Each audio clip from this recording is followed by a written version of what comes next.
John McCabe. Welcome to the show.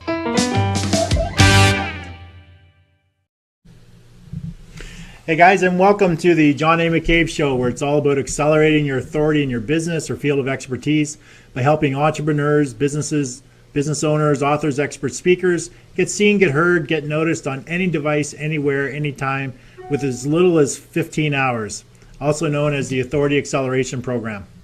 Now on today's show, Hot Seat Coaching Thursday, I don't know what day of the week it is. I don't have a scheduled guest. However, I'm going to introduce to you for the very first time the Authority Acceleration Blueprint and how you can attract more clients willing to hire you than you can handle, and how you can do this in as little as 15 hours. Now, I understand the desired outcome of many entrepreneurs, and that outcome is freedom, options, and choices. Freedom to do what you want, when you want, with whoever you want, and not have to worry about time, money, and the ability to select the options and choices. So you have the ability to select the options and the choices you want, actually. Now, achieving that outcome usually comes in stages. And one of the very first stages of creating freedom, options, and choices in your life is to build and grow your business to where you have clients lined up to work with you and who are willing to pay you just about any price you're asking. Now, it also gets to the point where you you want to have the financial resources you need to create and leverage your business. Now, leveraging others' time by hiring the right people to handle different aspects of the business, leverage the money that you earn by having that money to invest in either expansion or to invest in alternative sources of income to further grow your wealth and your legacy. So if your desired outcome is for you is your freedom, it all starts with attracting more clients than you can physically handle yourself right now. And that happens when you accelerate your authority. Now today I'm going to walk through the blueprint to making that happen with as little as 15 hours of your invested time. Now I'll be transparent with the 15 hours. You're going to need to have a team or outsourcers in place to do a variety of the tasks for you. Let's face it, you shouldn't be spending a lot of your time on these specific tasks anyway. They're tasks that you can outsource for a lot less money than your value or what it is you could be earning, your earning potential. So if you don't have access to all the resources, all the outsourcers, then I may just know where you can get some assistance, which I'll talk a little bit about at the end of the show.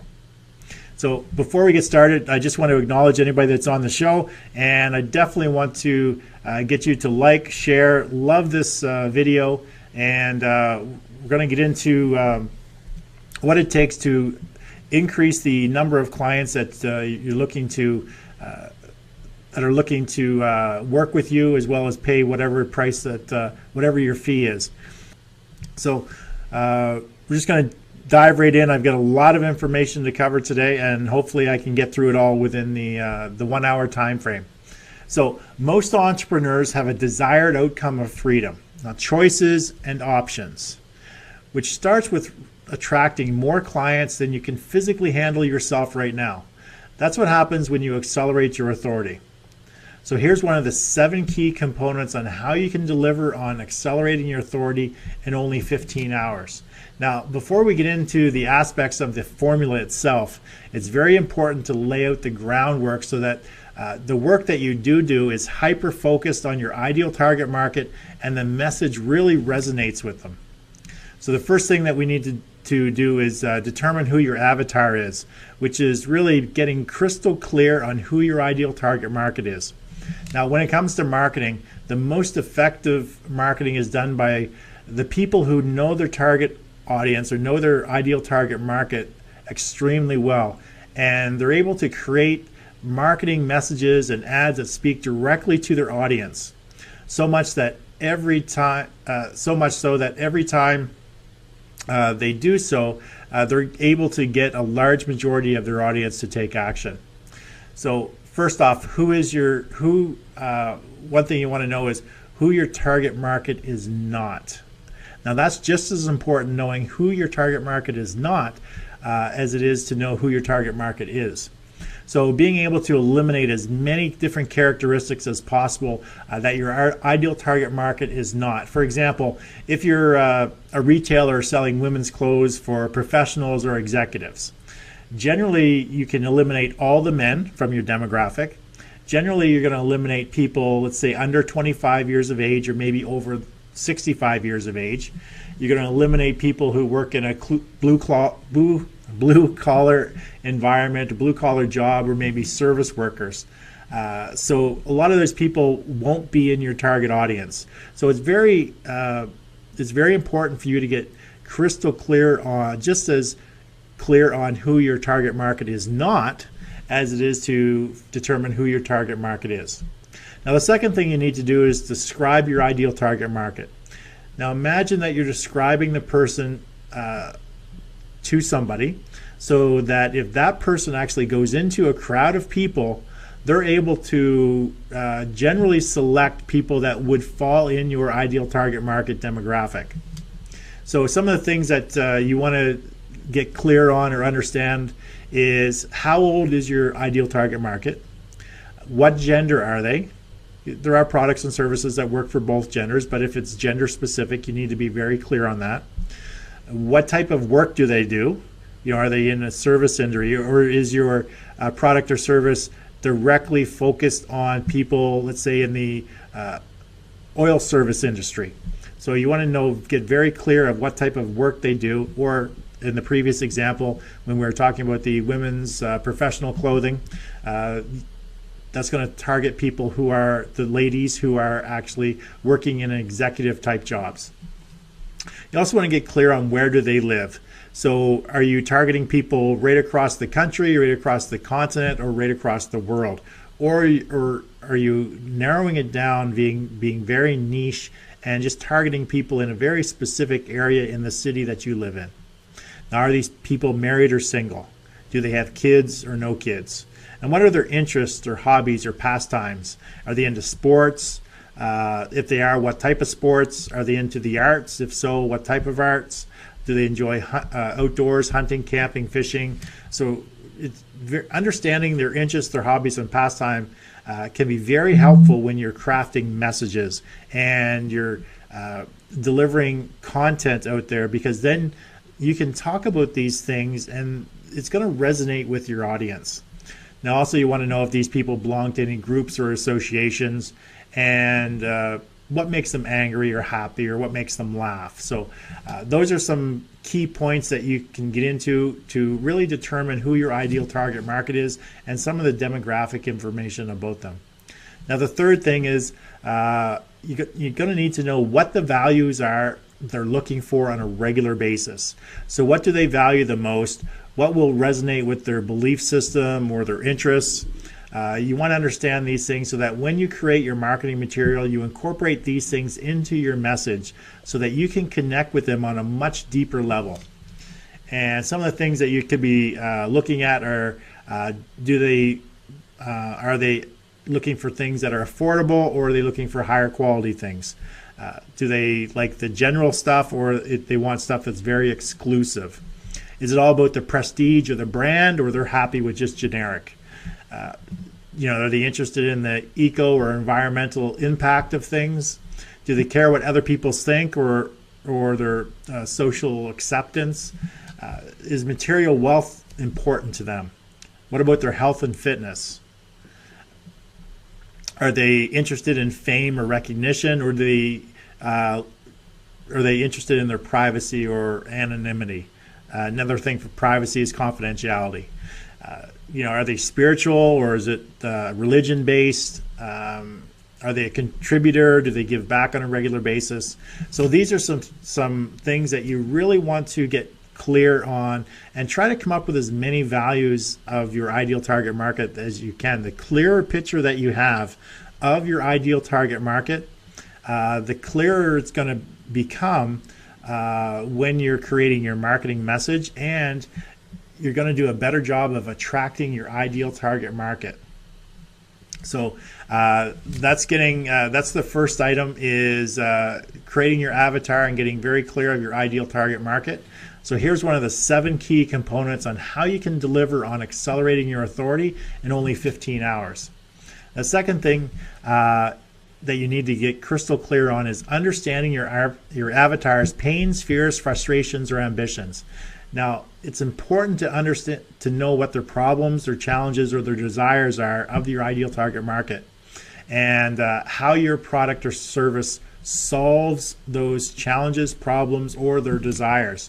Now, think of your business as a problem solver, because all businesses are really problem solvers. What problem does your product or service solve for your ideal target market? Now, this is where a lot of businesses go wrong, and they don't take the time to truly understand their avatar, those challenges that they have, and really how their solution will actually overcome or fix those problems or the challenges of their ideal target market, of their avatar. Now, the fastest way that to understand your ideal target market is really to survey people and find out the answers to some of the questions. I'm just going to list a few questions here. So you want to really find out what the answers to these questions are, and that will really help you understand who your ideal target market is and what their pains, fears, frustrations, or ambitions are. So the very first thing you want to know is, what is the biggest number one fear that they have when it comes to your industry or your profession? So fear is the most powerful emotion and ultimately drives many of the decisions that are made today, many of the purchasing decisions. Now, you can really uncover the real motivation when you get down to what is their biggest fear. So that's one thing that you really want to know, and by putting that in a survey and getting sort of 1, 2, 3 word answers can be vitally important to truly understanding your ideal target market and your avatar. Now, the second thing is, what is the biggest number one frustration that you have with basically an industry or a product or a service? Now, that advises you of the unmet need they have with the current products or solutions that they've actually tried in the past. So basically, frustration equals an emotional trigger. So whatever this answer is sort of the missing component in what's out there right now. So if there's a common theme amongst a lot of the people that are filling in the survey, if a lot of them are coming up with the same sort of comment or the same frustration, then you know that in your messaging that you're going to want to address that frustration, and you're going to want to make sure that your solution also addresses their biggest frustration. So if their frustration is lack of customer service, then you need to make sure that the solution that you offer comes with a customer service plan that's going to meet or exceed their expectations. Now, the third thing is, what is happening? The third question that you want to ask on your survey is, what is happening as a result of the previous problem or frustration? Now, this will help you recognize any negative implications that are out there. It helps frame the need for a solution, and really what it does is it connects the emotion to the problem. So asking that question, what is happening as a result of this problem or frustration? So surveying them and asking and getting clear on that, because a lot of people will say, well, they're not taking action, or they're not buying it, or they're not moving forward. So you know that you can utilize that in your messaging when you're crafting your marketing message to your ideal target market. You can use that to help them make the buying decision, because they're not going to have that same struggle when they're using your solution or buying your product or whatever it is. Now, the fourth question to survey these people to find out what their pains, fears, frustrations, or ambitions of your ideal target market is, what have you tried so far that hasn't worked? So you're probably not going to be the first person that the first business that they've tried, the first person that they've come to, the first solution that they've had. So they've obviously, in most cases, sometimes you will be the first, but in most cases, you won't be the first solution that they've actually tried.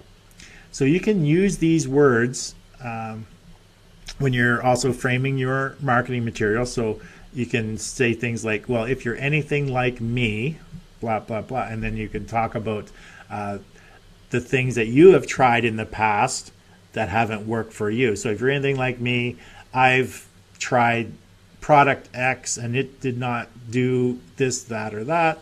And so that's one of the main reasons why I came up with this solution to solve those problems. So you can use things like that in your copy to let them know sort of how you feel, that you felt the same way, but now you found a solution. So the feel, felt, found is very powerful when it comes to copywriting. So understanding what they've tried so far that hasn't worked and incorporating that into the feel, felt, found copywriting solution can definitely help out when it comes to attracting your ideal target market. Now, the fifth question you should be surveying people is, if you could wish for the ideal solution, what would it be? Now, most people have an ideal solution in their mind that they wish they could find, or they already have the answer. They just like, oh, I wish that somebody offered this instead of that. So getting them to tell you what the ideal solution would be, because that is vital information that you can use in one, putting together your products and services, making sure that your product or service includes that solution, if that solution is a common theme amongst everybody. Because if it's, you survey 200 people and one person is looking for something that is just unrealistic and the other 199 people aren't looking for that same thing, then there's really no sense in including it. But if you get a lot of people looking for the same solution, that they wish their solution had this or did this or solved this problem, then there's a good chance that you'd want to use that information in your product or service and use that in your copywriting moving forward to help you attract your ideal target market. So that's the fifth question that you want to ask in your survey. Now, the sixth and final question that I have for you is, what is the single biggest question that you have right now when it comes to blank? And blank is your industry, or blank is your product, or blank is your service.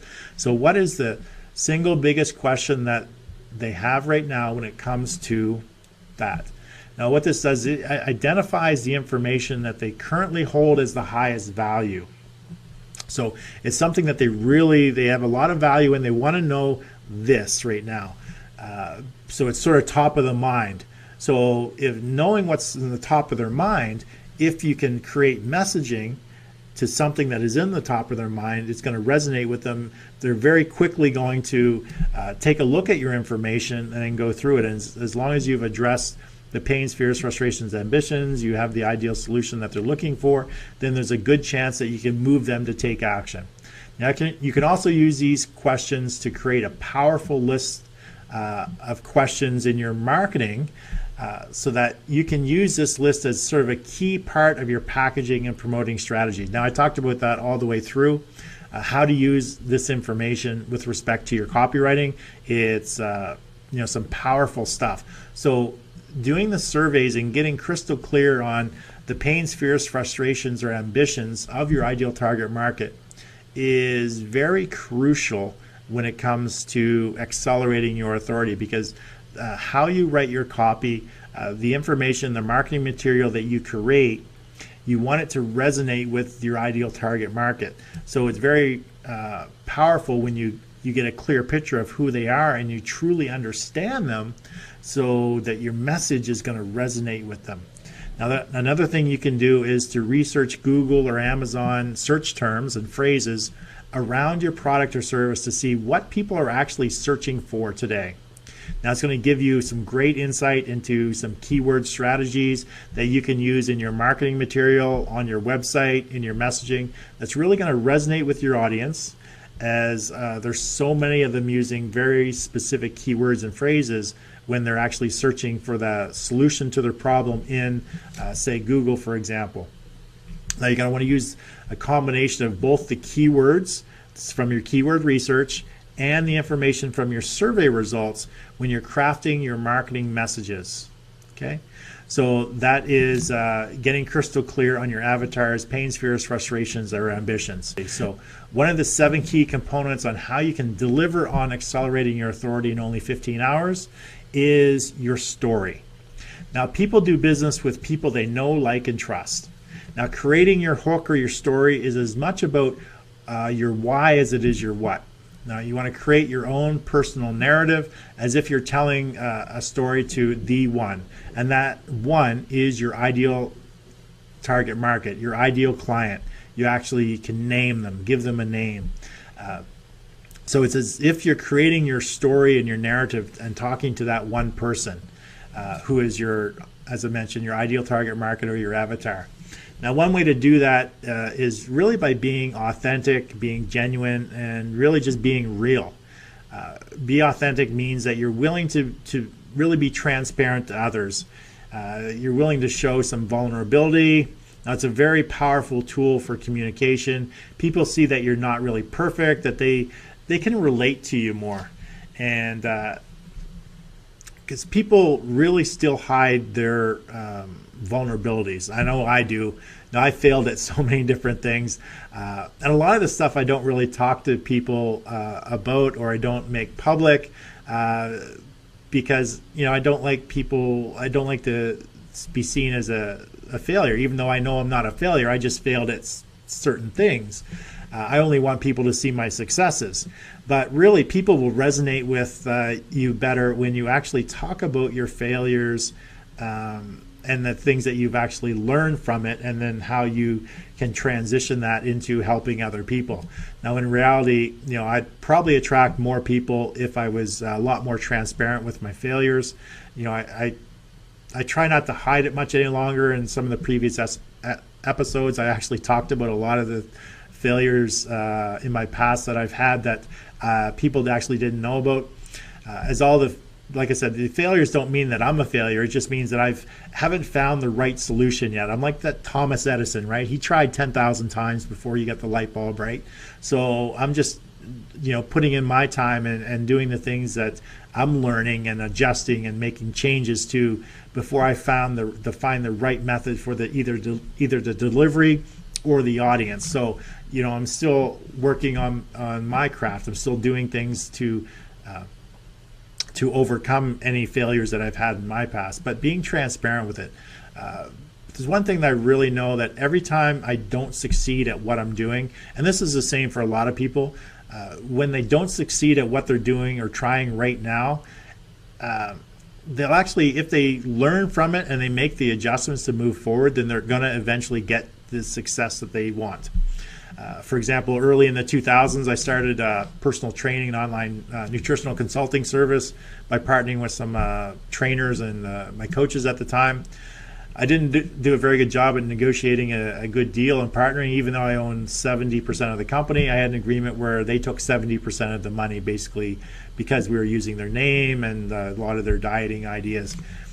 Then I got my girlfriend involved, who wanted to be paid a salary, even though she wasn't bringing in any money. So these were just some of the really bad choices that I made. So basically, after splitting with my partner, splitting with my girlfriend, and because I was working as a business consultant full-time, I just shut things down. So, that's just an example of one of the failures that I had in the past. And even in my current real estate business, I've made bad partner choices on 2 separate occasions. And it's cost me a great deal of future revenue because of either the structure of the companies, or I'm too nice or too giving or too trusting. So, you just learn from it, you move forward, you just try not to make the same mistakes again. So you can see I'm human, I'm not perfect, and I don't always make the right decisions. So I think that is the same for a lot of people. So if people are aware of that you had some challenges, how they feel. You felt the same way when you were in their situation, but lo and behold, you found the solution that works, and it can work for them too. So as I previously mentioned, that feel, felt, found, those 3 words, when you use them in copywriting, I've come to learn from Frank Kearns that they're very powerful. So if you can use those and put those in your copywriting, talking about some of the challenges you've had, some of your vulnerabilities, it'll go a long way to getting your ideal client to know you, to like you, and to truly to trust you. So just be open to talking about these things like this that happened in your life. It just makes it easier for your audience to relate to you, and it communicates your honesty and your trust that much better. So that is one of the 7 key components to that you deliver on when you accelerate your authority is really your story. People, like I said, people do business with people they know, they like, and they trust. So here's just one of the 7 key components on how you can deliver on accelerating your authority in only 15 hours. And that is creating your offer and your pitch. Knowing what your offer and your pitch is very important. It's crucial to have the destination in mind before you actually venture down the road to accelerating your authority, because you want to have the end in mind. You want to have a clear picture of the goal, a clear picture of the outcome, a clear picture of what it is that you want your ideal target market, the action you want to take, the service you're going to deliver, what it is that you're trying to achieve. So you want to have that, and you want to map that out, that path out, to have the greatest impact and lead people to the conclusion that they need to work with you, and they need to buy your stuff or use your services. Now you want to inspire people to act without coming across as pushy or salesy. So it's very important to understand your offer, the offer process, the objections that people have regarding your product or service in advance, so that you can create content that speaks directly to your ideal target market about their desired outcome on a continuous basis, and you outline the delivery method for achieving that desired outcome, and you've addressed many of the objections that come along with it, that come up with respect to either your product or your service. So by being conscious of this information and crafting your content with a very clear execution strategy in mind, you can be consistently and persistently communicating who it is that you can help, how you can help them, and overcome their objections on a regular basis. You can do all of this without ever coming across as salesy and pushy, as I mentioned before. So it's really important to understand what their pain, fear, frustration, or ambition is of the ideal target market that they're trying to solve. What is their desired result that they want to have as a result of the solution that they're looking for? So that's very important. What is the desired result that they want to have as a result of the solution that they're searching for?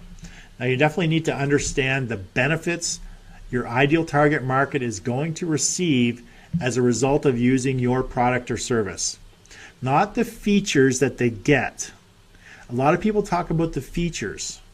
People don't care about the features. People care about what's in it for them. What is their desired outcome? They want a specific outcome. What are the benefits they're going to receive by using your product or service, and how's it going to get them to their outcome? They don't care that it's delivered in this fashion or this format. They really care about, it's going to make me skinnier. It's going to make me prettier. I'm going to have better skin. I'm going to look amazing. So they care about the outcome, but they also care about the benefits that they're going to receive on their way to achieving the outcome. So it's going to save them time, so that they have, here's some examples, some more examples. So it's going to save them time so that they have more time with their family. So that's a benefit. That could be a benefit of their desired outcome. So maybe your solution saves them time. So it's going to save them time so they have more time to spend with their family. So that's a benefit. It's going to make them more money so that they can take their family on that month-long vacation or buy that new car. That's a benefit of using the solution. Okay, the next one is it's going to position them as the authority so that clients come to them instead of having to chase clients. That's a benefit of the solution that they're searching for. Remember that they have their desired outcome, but these are just benefits of using the solution along the way. So focus on the desired outcome that they're going to receive, not on the product or the service delivery. People buy the hole, not the drill. I know that a lot of people have heard that a million times, but it's people buy the hole, not the drill. People don't need to know that it's a Black & Decker, it's a 12 amp, and you get 16 bits with it, and that they really don't care. All they know is they need a hole. They need a hole drilled, and so they just want that desired result, that desired outcome. So they don't care what the tool is. They want the best tool for the job that's going to get them that hole. So So they go out and buy the drill that gets in the hole. So when you're putting together your offer and your pitch, some things that you want to consider: what is the main service delivery for the desired outcome? So you need to understand the delivery model as well. Putting together some bonuses: what makes it desirable to your ideal target market to want your main product or your service. There should only be a few bonuses, maybe 2 or 3 of them. They need to be very tightly related to the main product or service. So when you're delivering your offer, it needs to be very crystal clear, and it needs to be, work in conjunction or be tightly aligned with the main product or service. And the last thing is you want to put limits on it. And there's typically 2 types of limits to an offer. There's a time limit or a quantity limit. So it's only going to be available to the first 10 people, and the offer goes away on Saturday. Those are typically the types of limits that we see on specific offers. So when they're planning for their events. So the next thing is creating your content. Now this really is where the authority acceleration formula starts. Here is the first component first component is for you to actually create at least 1 hour of content per week. So the authority acceleration formula itself goes like this: for every 1 hour of content you create, you need to spend 10 hours of distribution and engagement for that 1 hour of content, and you need to do that consistently, persistently for 100 days. So I'll recap. For every 1 hour of content you create, so if you do 1 hour of content creation per week, so you spend 1 hour to do a video, you need to spend 10 hours that week distributing and engaging with your audience on that content, and you need to do that consistently, persistently over a 100-day time frame. So creating your content, this is really, like I said, it's where your authority acceleration really gets started. Now when it comes to creating your content, it's best if you have a game plan or a blueprint in mind, and that's really what this is all about. What this authority acceleration formula or the program blueprint is all about is we're laying the foundation. Now we're going to map out the blueprint by creating some content. Now I'm going to discuss 5 different strategies that you can utilize when it comes to crafting your content blueprint that's going to help educate your ideal target market, get them to know you, like you, and trust you, and bring them to the decision that they need to work with you or to buy your product or to use your service, whatever it is. Now, it's very important when you're creating your content that you always have the ideal target market in mind, along with their pains, fears, frustrations, and ambitions, and be very clear on any phrases, wording that resonates with them. You also want to make sure that you're crystal clear on their desired outcome, and always speak to their desired outcome and the benefits as well. That should always be present in a lot of the content that you create. So if you're doing longer videos, so for example, I do these 1 hour shows, which is considered a longer video. I'm doing these 5 days a week. You might notice that every time I come up to a new component, I'm addressing the audience again, and I'm doing that purposefully because what I'm doing is I'm consciously creating spaces where the video can be cut and used as individual clips.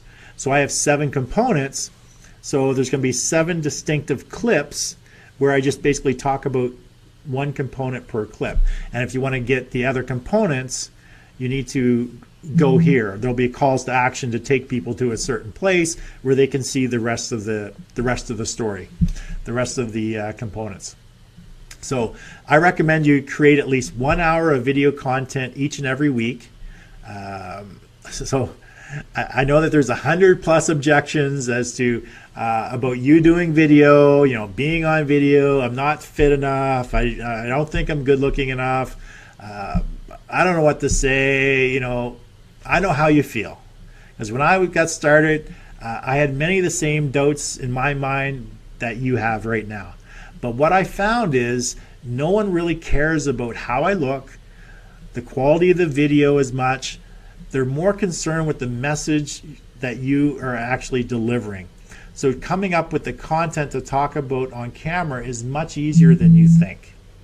So I don't know if you just noticed what I did there. I incorporated something from a previous component. Is I did the feel, felt, found, because I know how you feel. I felt the same way when I got started, but here's what I found. So I just helped overcome that objection.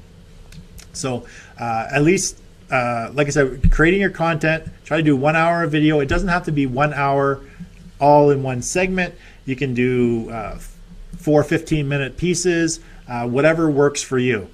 Now, the main reason I'm saying when you're creating your content to use video is going to come crystal clear when I talk about the next component.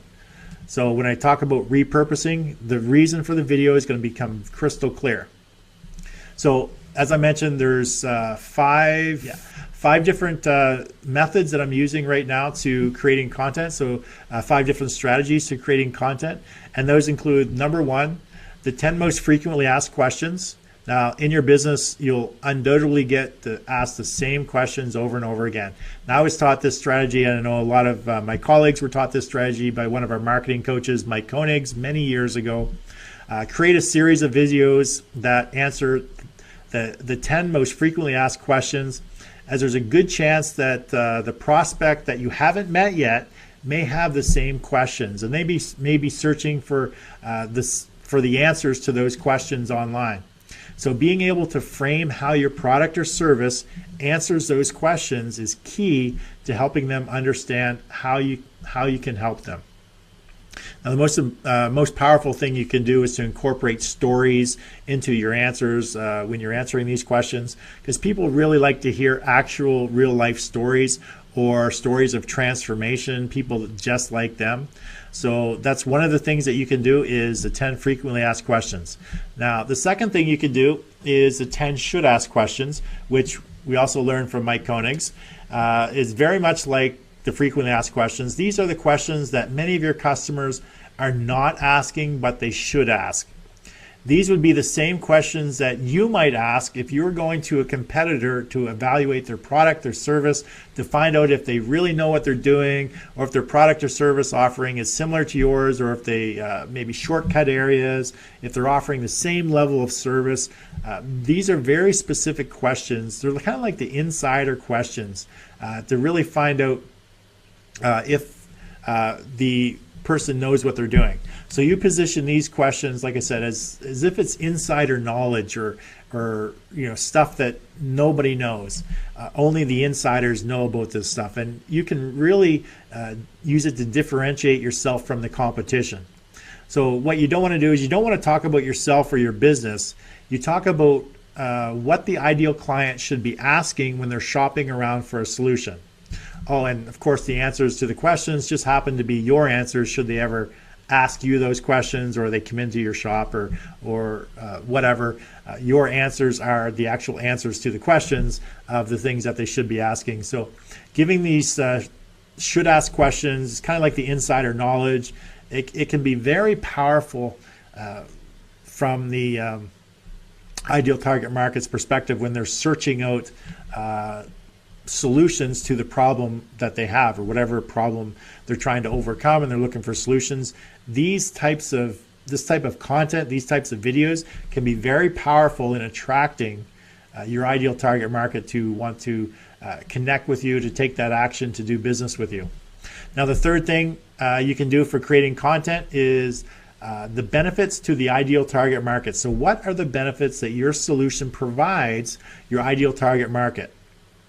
So another great way to create content is to discuss these benefits that the client receives when they use your product or your service. Because people want remember we talked about, people want the desired outcome, and they want to receive the benefits when they buy the product or service that's going to get them that desired outcome. So for example, if the desired outcome is to be financially free, then the benefits to your ideal target market may be so that they can take the family on that month-long vacation like I talked about before, or that their children can go to college without having a huge debt load when they finish their degree. So those are some benefits of being financially free. Financially free is the desired outcome. The benefits of reaching that is You can take your family on a month-long vacation. You can buy a car without financing. You can pay for your kids' college without them going into debt. So those are some benefits to becoming financially free, which your product or your service can solve for them. Now, the fourth thing is overcoming objections. Now, this is usually when anyone is thinking of buying a product or service where there's questions of doubt, objections that come along with it, or the infamous what if scenarios that go along with the decision to purchase. And in one of my businesses, the real estate investing space, that what if scenario just comes up constantly. What if? And you can what if yourself to death, and you'll never ever take action. So what you want to do is you want to overcome these objections in a lot of your content. Now, you can handle these objections if you can handle these before the person has a chance to ask them, or to say them, then there's really a good chance that you're going to sell more of your product, or you're going to sell more of your service. So you want to overcome the objections before the people actually have a chance to ask or come up with that objection. Now, a great example of this is if you create a series of myth-busting videos around your product, your service, or your industry. For example, I was working with a client who helped people move their money offshore. He was right into being offshore, having multiple passports, being able to live in multiple countries, all of which is completely legal. The government frowns upon it because the government wants to control you. So, but some of the biggest myths around being offshore are that for that specific topic, it was you had to be rich, which was a myth because you didn't have to be rich. That you had to be crooked or conduct illegal activities. Well, that's a huge myth. There's a lot of legitimate business people, a lot of politicians that are actually doing stuff offshore that is completely legal and legitimate, or that it's illegal for you to do it yourself, and it's really not. So these are some of the biggest myths. So if you can do a series of myth-busting videos around your industry, your product, your service, that can go a long way for one, creating your content, and for two, for educating your audience and helping establish or build your authority so that these people are going to know you, they're going to like you, they're going to trust you, and they're going to want to come and do business with you. Now, the fifth and final piece for creating your content that I come up with, I'm sure there's lots more, but by sticking with these 5 different strategies for creating your content, you're going to be able to connect with your ideal target market and position yourself in such a way that you're not going to come across as salesy or pushy when you're delivering your offer. Now, the fifth and final one is interviews. So conducting interviews of experts in your industry or your field is a great way to create content, and it also positions you as the expert or the authority by borrowing from the credibility of the people or the authority of the people who already have influence or authority in that marketplace or that space. Now, these interviews may also be about some transformational journeys from some of your clients. Now, don't mistake that as endorsements. These are really, endorsements are what people commonly call testimonials, where, oh, you should use Sally's haircutting service. Sally's the best. I went to Sally and she just made me look so beautiful, and where it's all about Sally, the business. But really what you want is in a good testimonial, what you want to do is you want to just be a single piece of that person's story. So you're just like one key ingredient to the story that caused the change or the transformation in that person's life.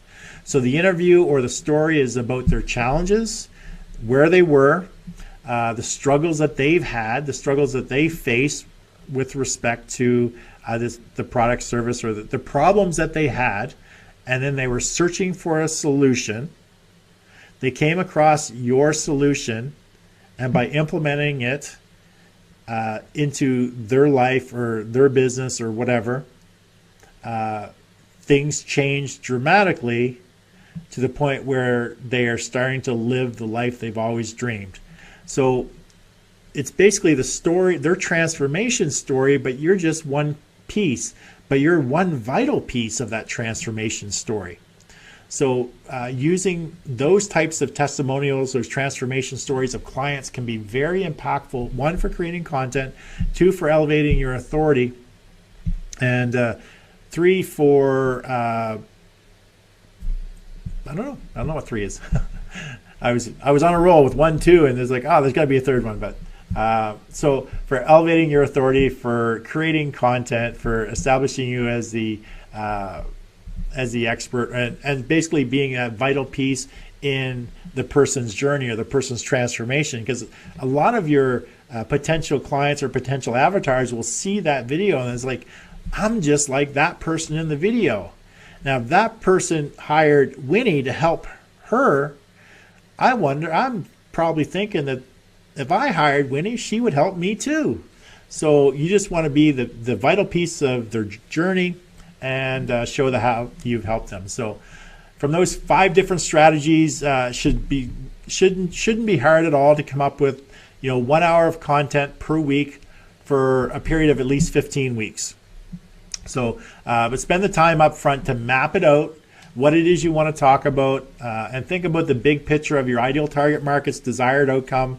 So you're laying out this content blueprint, and think about their desired outcome, and constantly talk about the outcome, the benefits in your content, to keep planting the seeds, so that when the time comes and you're putting in the offer, or you're going to do your offer, your pitch, it's less pushy, it's less salesy, because you've been planting the seeds all along, and then you just constantly get the harvest. You constantly get the harvest. Okay, so that is about creating content. So here's one of the 7 key components on how you can deliver on accelerating your authority in only 15 hours. Now, this component is one of the main reasons why I talked about in the previous component, creating video for your content as opposed to some other medium. Because from the video, you can repurpose it in so many different ways and take advantage of that 1 hour. So if you're doing 1 hour a week, you can take advantage of that 1 hour by repurposing the video in so many different ways. I'm going to get into many of those ways here very shortly. So if you were to spend the time to create each piece of content separately that I'm going to discuss, then you would spend all your time on content and very little time where it matters the most, which is on distributing the content and engaging with your audience, your prospects. So for repurposing your content, you're going to want to reach out and hire some key outsourcers that can help you with this aspect of your business, because this is a very time-consuming and it's a very task-oriented aspect of your business. So these are things that you can outsource to other people and have them do this for you, because you want to focus your time on the creating the 1 hour of creating the content, and spend your time on the engagement piece. So the repurposing of your content is not where you want to spend the most amount of your time. So this is the area that you actually want to outsource. So here's how I break it down. So remember, we started with that 1 hour of content. So last week you created that 1 hour of content. So here's how it breaks down. So you send that 1 hour of content, whether it be 1 full hour or 4 15 minutes. I'm just going to call it 1 hour total. So you send that video content and you send it out to be transcribed. So you need to find a good transcriptionist. It's crucial to have a good transcriptionist where, because this is the basis of a lot of the repurposed content is going to come from the transcription of the video. Now you can generally hire outsourcers on many of the different outsourcing sites that will transcribe the content and get it back to you, in a timely fashion, and it's done very well. So you can find those outsourcers on a variety of different outsourcing sites. So you want to find one and you want to work with them on a consistent basis. Maybe you make a deal with them. Say, I'm going to provide you with X number of minutes of content every single week. What kind of deal can you give me? And generally you can negotiate a good deal. I actually did that to find one of my outsourcers. I basically had 5 or 6 different outsourcers quoting me on the amount of content that I was going to deliver. Now, the second thing is you're going to want to find a video editor who can artfully cut, edit, and put together great works from the video that you created. Remember, you get that 1 hour of content. Now, you're going to want to either chop up that 1 hour of content, or it may need to be edited. So the video itself can be turned into a video podcast. So you're going to want to turn it into a video podcast. So if you're doing, that's why it's, having video that's at least 15 minutes in length, or, definitely preferred. It's podcast. You want to keep it, anywhere from 15 minutes to 60 minutes, somewhere around there is a good amount of time for a podcast. So if you're doing 4 15-minute videos, then basically you can turn those into 4 different podcasts.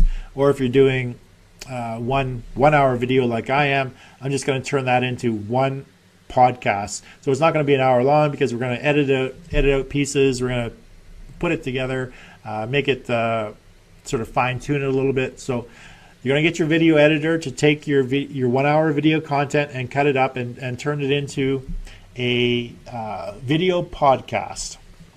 So that's the second type of repurposing. Now, the third type of repurposing is that video can be cut into smaller segments or clips that can be used to drive home a point. Now, as I talked about in this specific 1 hour segment that I'm doing right now, actually it's going to be over 1 hour, I'm actually talking about 7 components of the Authority Acceleration Blueprint.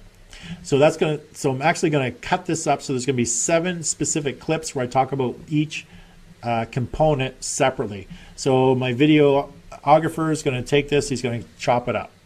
So all I did was I delivered the 1 hour, and I'm sending it to these outsourcers, and they're actually they're doing the work for me to create this content, all this extra content, by repurposing it.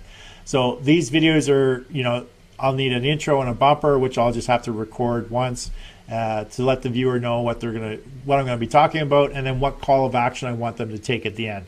For example, on these clips, my call to action could be subscribe to my YouTube channel, or download my free report, things like that. You always want to have a call to action in the video clips.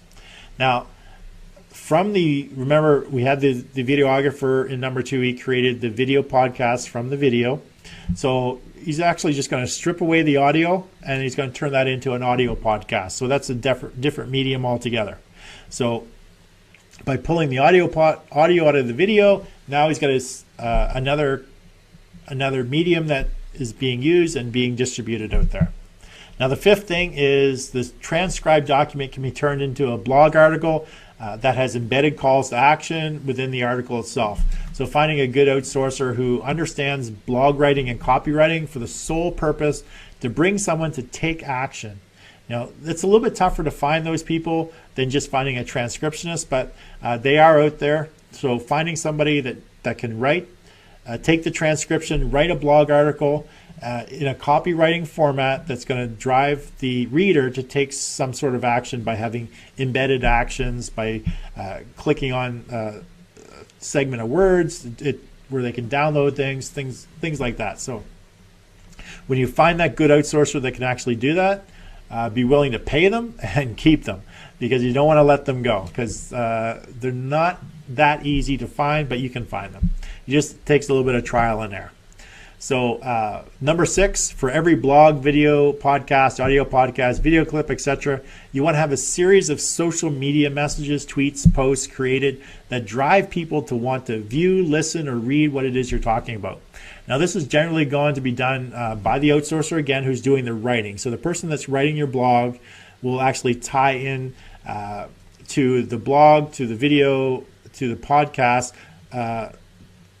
tweets, posts, things like that are actually going to drive people to those blogs or to the videos or to the podcasts.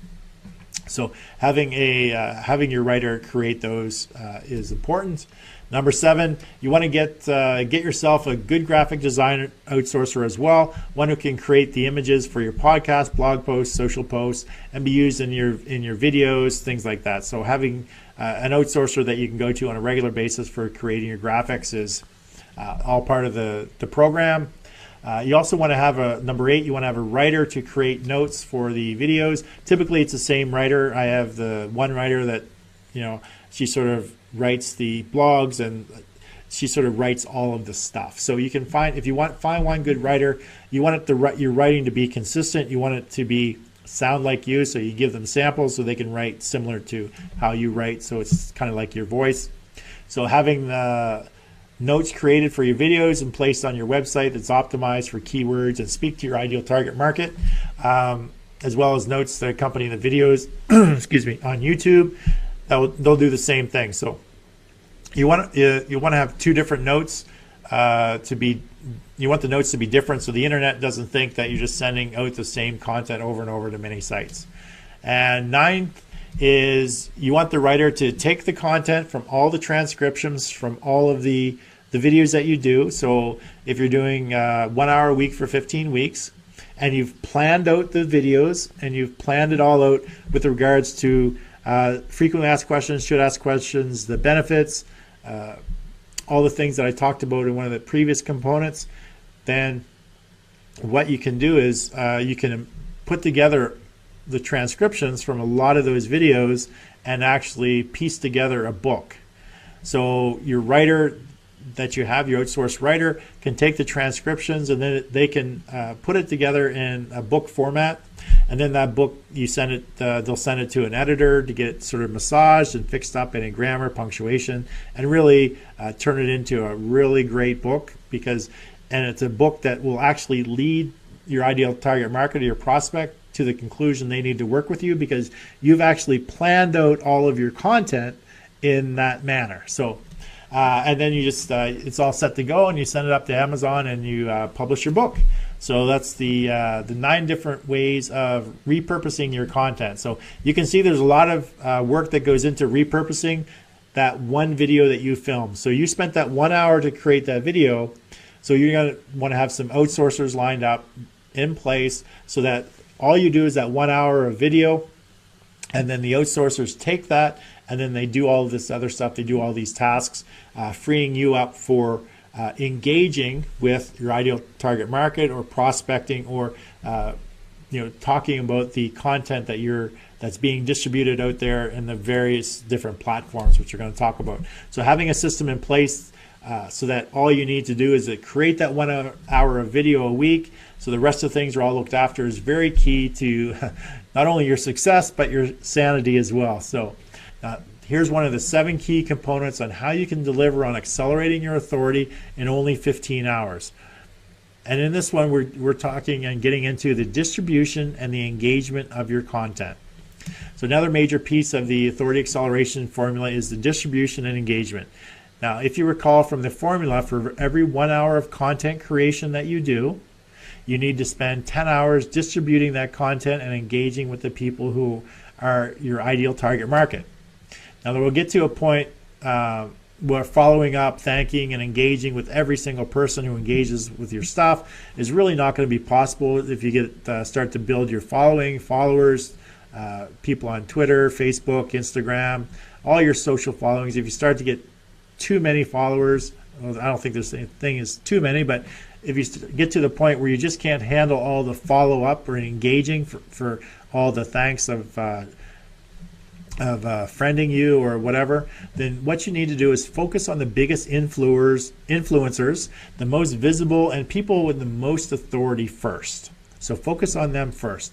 Now, these are the people who will actually help you quickly build your audience even larger just by interacting with them on their feed.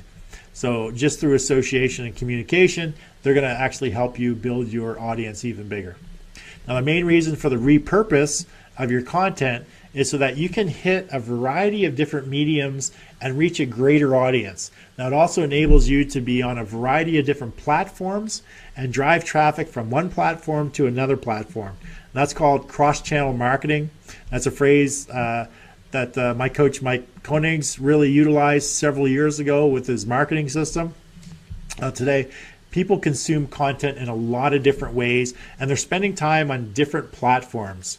So you may have a lot of your ideal target markets on one platform, but there may be others on these other platforms that don't use this platform. So you need to make sure that you're putting content and distributing content on all the different platforms, but not only that, but in different mediums as well. So I'm just going to run through a few of the different platforms and a few of the different strategies. So the first one obviously is probably one of the biggest ones. It's Facebook with over 1 billion users and its platform to get, you need to get everything on there. However, it's now more of a pay to get attention model with only 3 to 5% of your followers seeing your posts unless you actually pay for it. However, they are giving huge attention to Facebook Live right now. So creating as much of your video live and streaming it through Facebook will get you a much wider reach and audience than it ever did before. So be sure to be active on any posts that you get, that you put your stuff on. Just be active, engage with people. Now the next thing is Twitter. So well-crafted posts with relevant hashtags are crucial. The disadvantage is that the more people somebody follows, the more congested their feed is. So having a strategy to post multiple times a day with a variety of different posts, so not posting the same thing over and over. You want to post a variety of different posts, but all promoting the same thing a variety of different ways can increase the number of people that you reach and who actually take action. Click on that link, go to your website, go to your YouTube video, go to your Facebook, and take that action that you want them to take.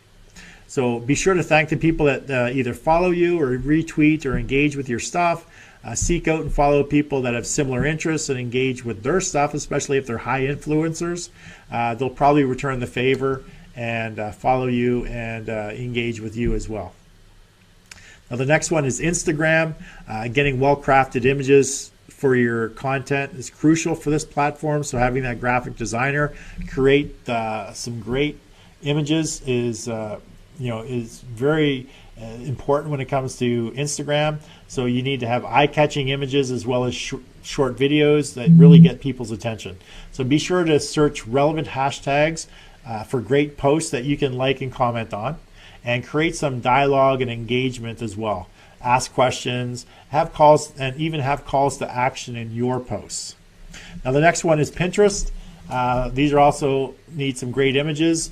It's very vital. This is highly targeted towards women. So if your focus is on an all-male ideal target market, this may not be the best use of your time using Pinterest. But if you are going to use Pinterest, images are the key. Attractive, eye-catching. Lists are great. Infographics go very well with Pinterest. LinkedIn is another platform that you can take advantage of the LinkedIn's article section by publishing blog articles that are, but you don't want to publish the same articles that you're publishing on your website, because LinkedIn's actually looking for unique content. But it's a great place to get attention and grow your authority amongst people if you're especially in the B2B space, or you're targeting professionals in specific niches.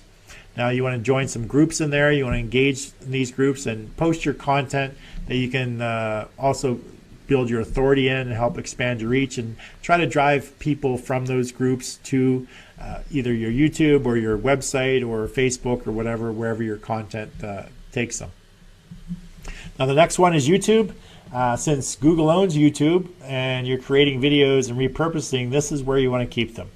Getting people from your other platforms to your YouTube channel to subscribe is a great way for them to be informed when your next video is released. And using keyword strategies when you're titling your videos, as well as a description and putting tags in there, can be very effective when people are searching for problems that they want solved, because your video can come up and help them solve those problems. Now the next platform is iTunes. That you want to have both your video and your audio podcasts on iTunes. You want to have a great graphic, great intro, and a good show. That'll go a long way. So make it easy for people to subscribe to your podcast channel. They can do it right from your website or even some of your social pages. Make it easy for people just to click and subscribe. Now constantly create messages driving people to the latest episode from other platforms. So from Twitter, you're driving them to your podcasts, Facebook, Instagram. You're always cross-channel marketing and driving people to other platforms. Encourage them to subscribe and constantly promote your platform on those other your podcast on those other platforms as mentioned. Now Snapchat, this is really an up and comer, is growing in popularity and getting a lot of attention right now. So strategically using it to drive traffic to your other platforms for people to check out and consume is that's really your play there. Being a good storyteller in a very short amount of time and have a message that tells a story is really key, not only here but on a lot of your other posts and engagements as well.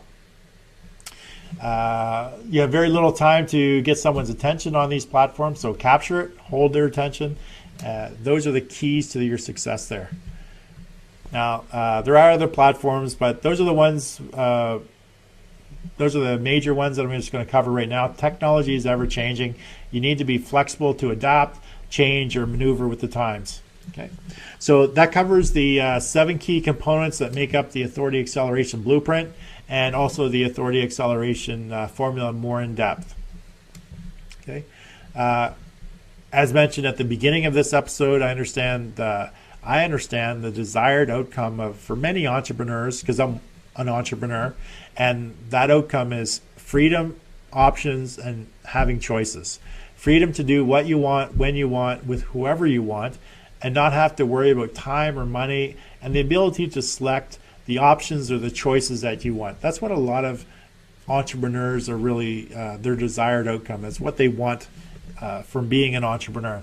I also know that from experience that achieving that outcome usually comes in stages. And one of the very first stages of creating freedom, options, and choices in your life is to build and grow your business to where you have clients lined up to work with you, all willing to pay you just about any price that you're asking. Now, it also gets you to the point where you have the financial resources you need to create leverage for your business. Leveraging others' time by hiring the right people to handle different aspects of your business. Leveraging your money by having that money to invest in expansion, or to invest in alternative sources of income, or to invest it to further grow your wealth and your legacy. So if desired outcome for you is freedom, it all starts with attracting more clients than you can physically handle yourself right now. And that happens when you accelerate your authority. Now, to deliver on your desired outcome, you can do it. Do what you're doing right now, and it'll happen in its due time. Or you can accelerate your authority, and in 100 days or less, be positioned as the person your ideal clients need to work with, fast-tracking your path to that financial freedom. Now, making the decision to fast-track your path to your desired outcome has 2 options. First, you take my plan that I've laid out here, and you start implementing it today, and you go ahead and implement it yourself. Finding the right outsourcers, building your team, managing the entire process and the people to ensure the success of the blueprint. Or the second option is to work with someone who already has a complete team in place and is able to manage the entire process of the blueprint and guides you through creating the 15 hours of content. Basically, all you have to do is show up, be competent in your field of expertise, and confident in your confident in yourself. So if option 2 is appealing to you, and you want to be part of an exclusive beta group that's starting early in 2017, I'm only able to take on 10 clients for this exclusive beta group, where basically everything is done for them. They just show up, and we work with them to actually just create the 15 hours of content. And over the next 100 days, all of that content is delivered and executed for them. So if you're interested in potentially being part of that exclusive beta group, like I said, there's only 10 spots available.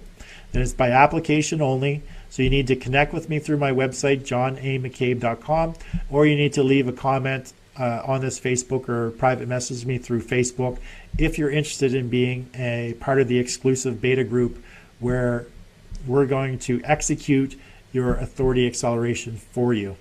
So all you need to do is show up, be competent, be confident, and give us 15 hours of your time, and the rest is going to be done for you. So that's it. I'm over time for today's John A. McCabe show, but I want to thank you guys very much for sticking with me and for watching the entire show. There's a lot of information there. I delivered a lot of content.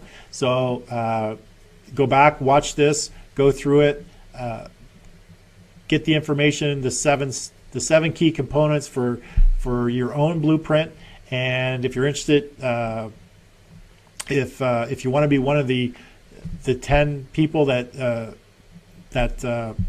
are part of the exclusive beta group that's going to start early in 2017, so early next year, you need to contact me right away. I need to set things up, so I want to have the people committed before the end of October. So you have till the end of October to be one of the 10 exclusive beta group that goes through the first session of the Authority Acceleration Blueprint, where we actually do it all for you. You show up competent and confident and give us 15 hours, and the rest is done for you.